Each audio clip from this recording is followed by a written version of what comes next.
Hello students, last class में हमने hardness और सॉफ्टनेस से रिलेटेड वेरियस थियरीज के बारे में बात की थी। आज की क्लास में हम hardness and softness electron negativity से किस टाइप से रिलेटेड होती है उसके बारे में बात करेंगे। ठीक है, सबसे पहले अपन बात करते हैं कि इलेक्ट्रॉन नेगेटिविटी क्या होती है। तो इलेक्ट्रॉन नेगेटिविटी है वो किसी भी एटम की बॉन्डेड इलेक्ट्रॉन पेयर्स को अपनी ओर अट्रैक्ट करने की टेंडेंसी होती है। मीन्स किसी बॉन्ड पेयर के जो इलेक्ट्रॉन्स है वो कोई एटम किस पावर से अपनी ओर अट्रैक्ट करता है वो कहलाती है उसकी इलेक्ट्रॉन नेगेटिविटी। क्लियर। अब जो ये इलेक्ट्रॉन नेगेटिविटी है ये किसी भी एसिड और बेस की हार्डनेस और सॉफ्टनेस से रिलेटेड होती है। मीन्स इनका आपस में रिलेशन है। ओके। और जनरली वे स्पीसीज जिनकी इलेक्ट्रॉन नेगेटिविटी हायर होती है वो नेचर में हार्ड होती हैं, जबकि वे स्पीसीज जिनकी इलेक्ट्रॉन नेगेटिविटी लोअर होती है उनका नेचर सॉफ्ट होता है। ये एक जनरल बात है। क्लियर। मीन्स हार्ड स्पीसीज की इलेक्ट्रॉन नेगेटिविटी हायर होगी जबकि सॉफ्ट स्पीसीज की इलेक्ट्रॉन नेगेटिविटी लोअर होगी। क्लियर। अब एग्जाम्पल की बात करें तो हार्ड एसिड मीन्स इनकी इलेक्ट्रॉन नेगेटिविटी कैसी होगी, हायर। और एग्जाम्पल देखें तो लिथियम प्लस सोडियम प्लस ये दोनों हार्ड एसिड के जैसे बिहेव करते हैं। इसी तरीके से सॉफ्ट एसिड है उनकी इलेक्ट्रॉन नेगेटिविटी होगी लो। और एग्जाम्पल है कॉपर प्लस एजी प्लस। क्लियर। इसी तरीके से हार्ड बेस है उनकी इलेक्ट्रॉन नेगेटिविटी होगी हायर। और एग्जाम्पल है फ्लोराइड क्लोराइड। सॉफ्ट बेस की इलेक्ट्रॉन नेगेटिविटी होगी लो। और एग्जाम्पल है आयोडाइड। क्लियर। ये जो रिलेशन है हार्डनेस एंड सॉफ्टनेस का इलेक्ट्रॉन नेगेटिविटी के साथ, इस रिलेशनशिप को काम में लेकर बहुत से फैक्ट्स को एक्सप्लेन किया जा सकता है। क्लियर। जैसे कि ट्राईफ्लोरोमिथाइल ग्रुप CF3- ये जो ग्रुप है ये नेचर में हार्ड होता है, जबकि मिथाइल ग्रुप CH3- ग्रुप है ये नेचर में सॉफ्ट होता है। इसी तरीके से बोरोन ट्राईफ्लोराइड BF3 है वो नेचर में हार्ड होता है, जबकि BH3 मीन्स बोरेन है वो नेचर में सॉफ्ट होती है। इन सब का एक्सप्लेनेशन इस रिलेशनशिप के द्वारा दिया जा सकता है। कैसे? ट्राईफ्लोरोमिथाइल ग्रुप में हमें दिखाई दे रहा है कि कार्बन से 3 फ्लोराइड अटैच्ड हैं और अपन जानते हैं कि जो फ्लोराइड है उसकी इलेक्ट्रॉन नेगेटिविटी होती है हायर। और इसी कारण से ये अपने सेंट्रल एटम को की इलेक्ट्रॉन नेगेटिविटी को भी हाई कर देते हैं और इसी कारण से इस पूरे स्पीसीज की नेचर हो जाती है हार्ड। जबकि मिथाइल ग्रुप में कार्बन से 3 हाइड्रोजन अटैच्ड हैं और हाइड्रोजन की इलेक्ट्रॉन नेगेटिविटी लो होती है और इसी कारण से इस पूरी स्पीसीज की इलेक्ट्रॉन नेगेटिविटी लो होगी और इसका नेचर होगा सॉफ्ट। सेम इसी तरीके से BF3 में बोरोन से 3 फ्लोराइड अटैच्ड हैं। इसी कारण से ये बोरोन की इलेक्ट्रॉन नेगेटिविटी को हाई कर देंगे और इस पूरी स्पीसीज का नेचर हो जाएगा हार्ड। जबकि बोरेन में हाइड्रोजन होने के कारण इस पूरी स्पीसीज का नेचर होगा सॉफ्ट। इनसे हम एक कंक्लूजन निकाल सकते हैं कि जब भी किसी सेंट्रल एटम से higher electronegative species attached होती है तो वह स्पीसीज उस सेंट्रल एटम की इलेक्ट्रॉन नेगेटिविटी को इंक्रीज कर देती है और इसी कारण से उसका नेचर क्या हो जाता है, हार्ड। और इन सब के कारण होता है जो कंपाउंड है वो भी नेचर में हार्ड हो जाता है। सबको क्लियर? ठीक है। अब मूलिकन जो थे उन्होंने इलेक्ट्रॉन नेगेटिविटी और का आयोनाइजेशन पोटेंशियल और इलेक्ट्रॉन एफिनिटी के साथ में क्या रिलेशन है इसके बारे में बताया था। मीन्स जो इलेक्ट्रॉन नेगेटिविटी है वो आयोनाइजेशन पोटेंशियल और इलेक्ट्रॉन एफिनिटी दोनों से रिलेटेड होती है। और अभी अपन बात करके आए कि इलेक्ट्रॉन नेगेटिविटी है वो हार्डनेस और सॉफ्टनेस से भी रिलेटेड होती है, और साथ ही साथ ये आयोनाइजेशन पोटेंशियल और इलेक्ट्रॉन एफिनिटी से भी रिलेटेड है। इस बात का मीनिंग है कि हार्डनेस और सॉफ्टनेस है वो भी आयोनाइजेशन पोटेंशियल और इलेक्ट्रॉन एफिनिटी से भी रिलेटेड होंगी। क्लियर सबको?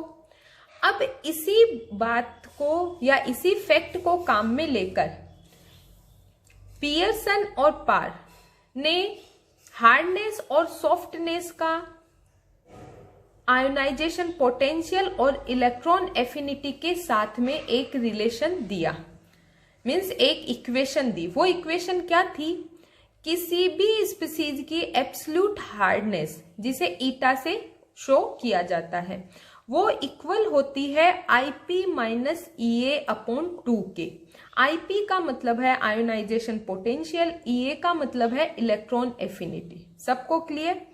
अब बात कर लेते हैं कि आयोनाइजेशन पोटेंशियल क्या होता है।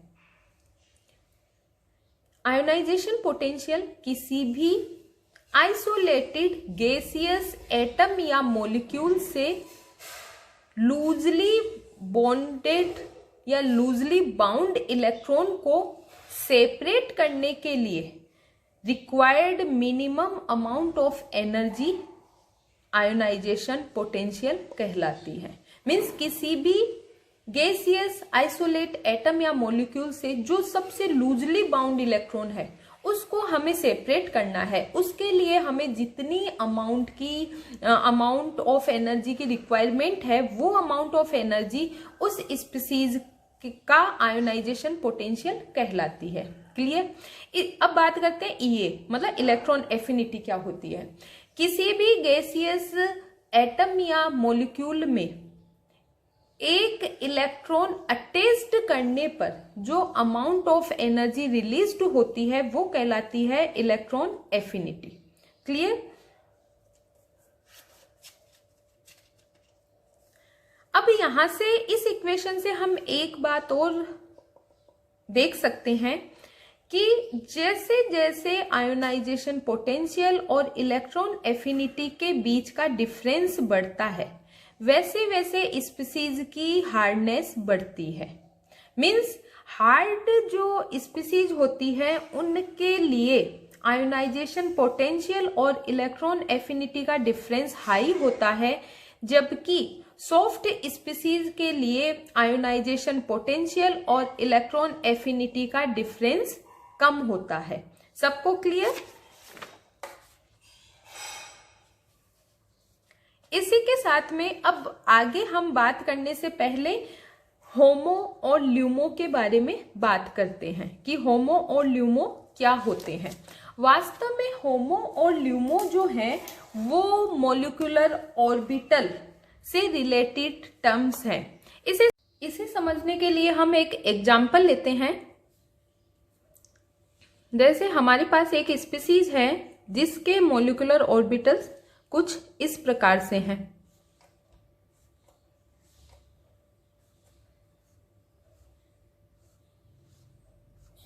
ठीक है, ये सिग्मा स्टार,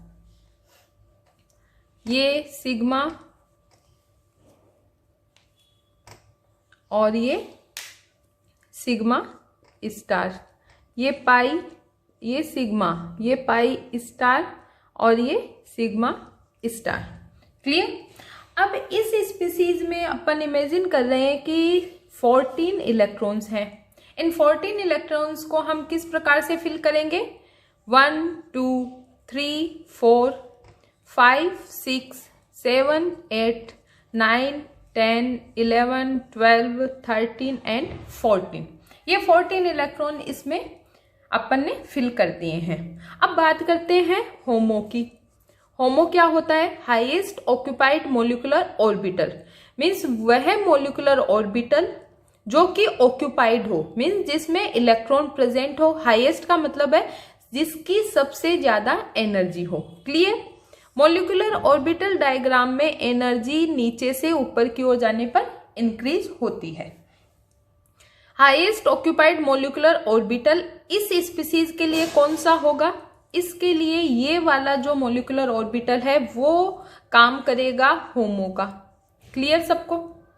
क्यों? क्योंकि ये अदर ऑक्यूपाइड मॉलिक्यूलर ऑर्बिटल्स हैं, इनकी एनर्जी इस वाले ऑर्बिटल से कम है, इसलिए इस स्पीसीज का होमो ये ऑर्बिटल होगा। अब बात करते हैं ल्यूमो की।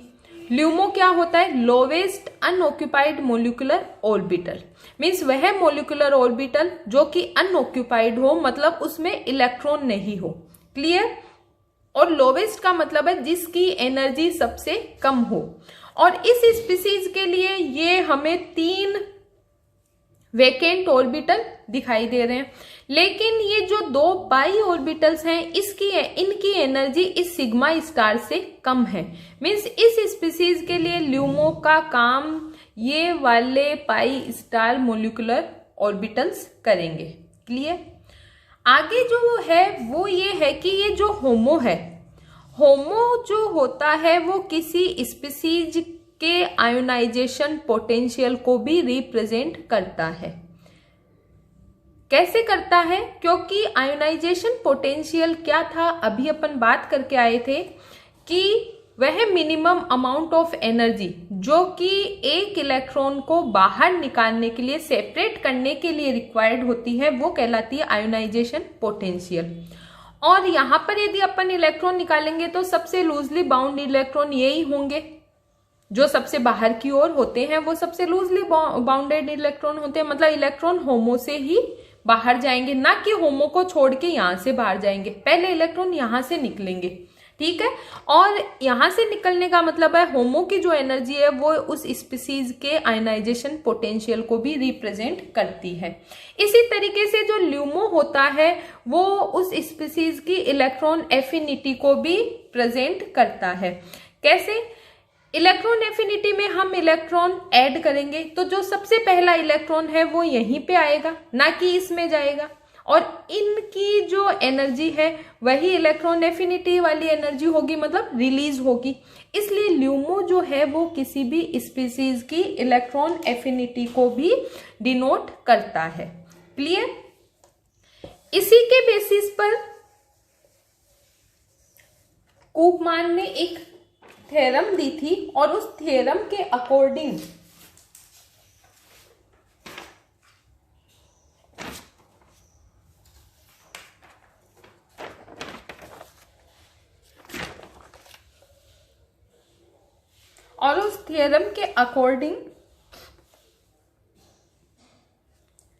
किसी भी स्पीसीज का जो होमो है वो उसके आयोनाइजेशन पोटेंशियल को रिप्रेजेंट करता है, जबकि ल्यूमो है वो उसकी इलेक्ट्रॉन एफिनिटी को रिप्रेजेंट करता है। ठीक है।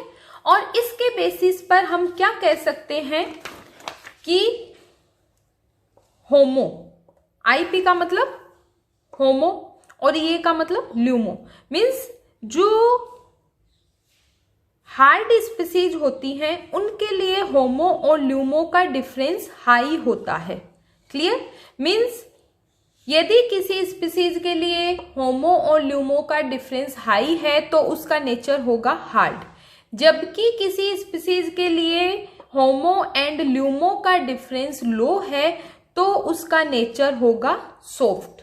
सबको क्लियर कि होमो और ल्यूमो के बेसिस पर हार्डनेस और सॉफ्टनेस को कैसे डिफाइन किया जाता है। यदि होमो एंड ल्यूमो का डिफरेंस हाई मतलब स्पीसीज है नेचर में हार्ड, होमो एंड ल्यूमो का डिफरेंस लो इसका मतलब स्पीसीज नेचर में है सॉफ्ट। नेक्स्ट अपन बात करते हैं पियर्सन पॉलिंग पैराडॉक्स की। पियर्सन ने HSAB concept and polling method, जिसके अंदर किसी भी कंपाउंड की स्टेबिलिटी को इलेक्ट्रॉन नेगेटिविटी के बेसिस पर डिफाइन किया जाता है, उन दोनों में एक अनोमली मीन्स विरोधाभास को ऑब्जर्व किया। ठीक है। पॉलिंग मेथड के अनुसार किसी भी बॉन्ड की जो स्टेबिलिटी है वो उसकी आयनिक रेजोनेंस एनर्जी के प्रोपोर्शनल होती है। और जो आयनिक रेजोनेंस एनर्जी है वो एटम्स की इलेक्ट्रॉन नेगेटिविटी के डिफरेंस के स्क्वायर के प्रोपोर्शनल होती है। क्लियर? और इस प्रोपोर्शनल को इक्वल मार्क में चेंज करने पर C कांस्टेंट आ जाएगा और काई A एंड काई B जो है वो atom A and atom B की इलेक्ट्रॉन नेगेटिविटीज हैं। इस इक्वेशन से हम एक बात और पता लगा सकते हैं कि जैसे जैसे एटम्स की इलेक्ट्रॉन नेगेटिविटी का डिफरेंस इंक्रीज होता है वैसे वैसे आयनिक रेजोनेंस एनर्जी भी इंक्रीज होगी।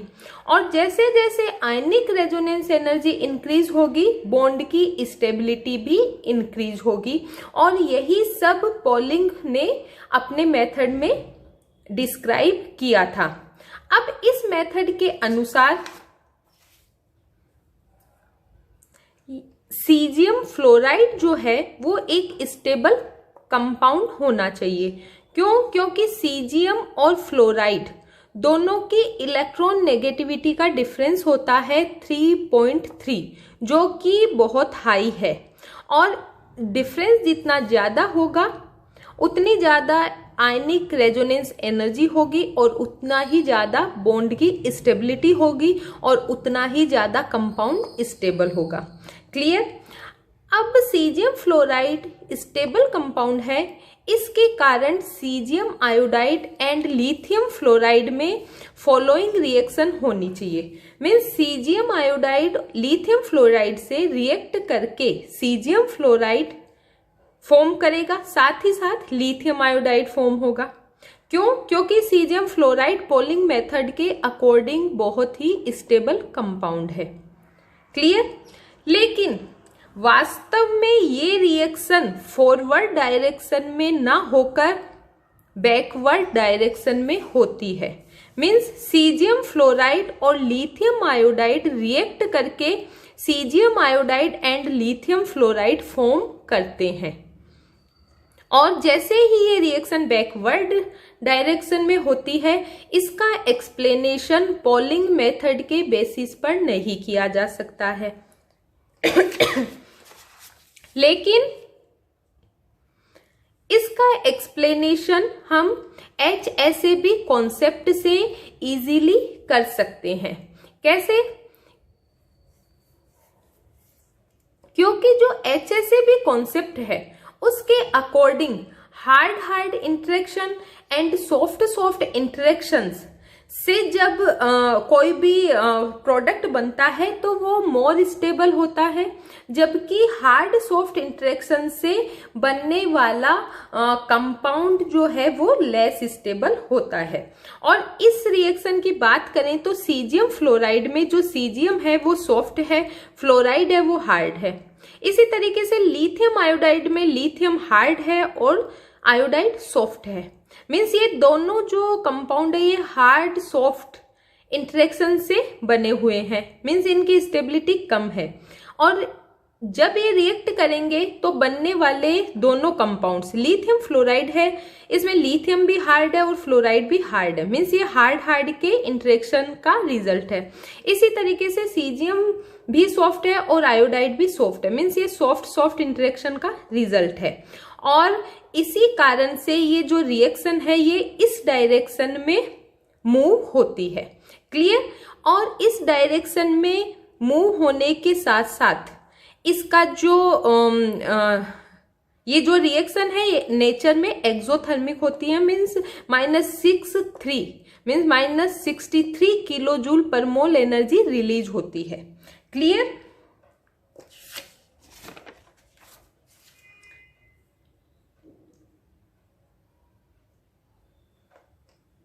इसी के साथ में ये जो रिएक्शन है इसमें इसका एक्सप्लेनेशन हम इन सभी कंपाउंड्स की हीट ऑफ एटमाइजेशन के द्वारा भी कर सकते हैं। और हीट ऑफ एटमाइजेशन की बात करें तो इन सभी रिएक्शन कंपाउंड्स के लिए यहाँ पर हीट ऑफ एटमाइजेशन दी हुई है। सबसे पहले बात कर लेते हैं कि हीट ऑफ एटमाइजेशन क्या होती है। किसी भी एक मोल कंपाउंड को उसके कंस्टिट्यूएंट एटम्स में डिसोसिएट करने के लिए मिनिमम रिक्वायर्ड एनर्जी जो होती है वो हीट ऑफ एटमाइजेशन कहलाती है। हीट ऑफ एटमाइजेशन जो है उसके दौरान हमेशा बॉन्ड ब्रेक किए जाते हैं, इसलिए हमेशा और हमेशा एनर्जी की रिक्वायरमेंट होती है और इसी कारण से हीट ऑफ एटमाइजेशन की वैल्यू हमेशा पॉजिटिव आती है। क्लियर। और इस रिएक्शन के लिए हम देखें तो लिथियम फ्लोराइड के लिए हीट ऑफ एटमाइजेशन की वैल्यू सबसे हाईएस्ट है और ये जो है ये हार्ड इंटरेक्शन का रिजल्ट है। इसी तरीके से सबसे कम वैल्यू हीट ऑफ एटमाइजेशन की सीजियम आयोडाइड के लिए है और ये सॉफ्ट इंटरेक्शन का रिजल्ट है। इस फैक्ट के आधार पर हम ये कंक्लूजन निकाल सकते हैं कि इस रिएक्शन का जो ड्राइविंग फोर्स है वो क्या है, वो हार्ड इंटरेक्शन है। क्लियर। क्योंकि लिथियम फ्लोराइड के लिए हीट ऑफ एटमाइजेशन सबसे अधिक है, इस बात का मीनिंग है कि हार्ड इंटरेक्शन होने के कारण या होने के लिए ये रिएक्शन इस डायरेक्शन में होती है, जबकि सॉफ्ट इंटरेक्शन तो जो रिमेनिंग स्पीसीज हैं उनके आपस में रिएक्ट होने के कारण अपने आप ही फॉर्म हो जाती है।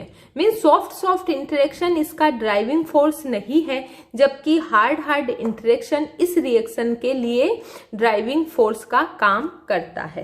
क्लियर।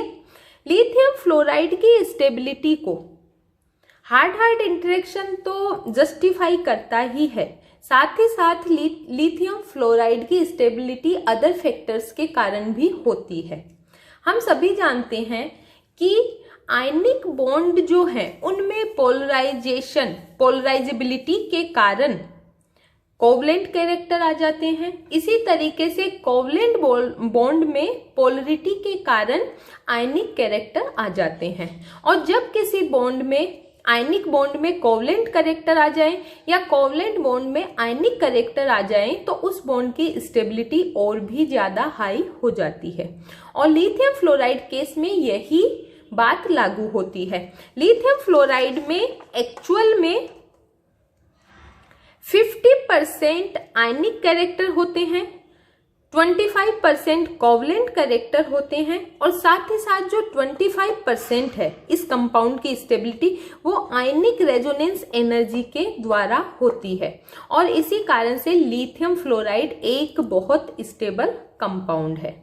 आज की क्लास में इतना ही पढ़ेंगे, आगे का नेक्स्ट क्लास में पढ़ेंगे। धन्यवाद।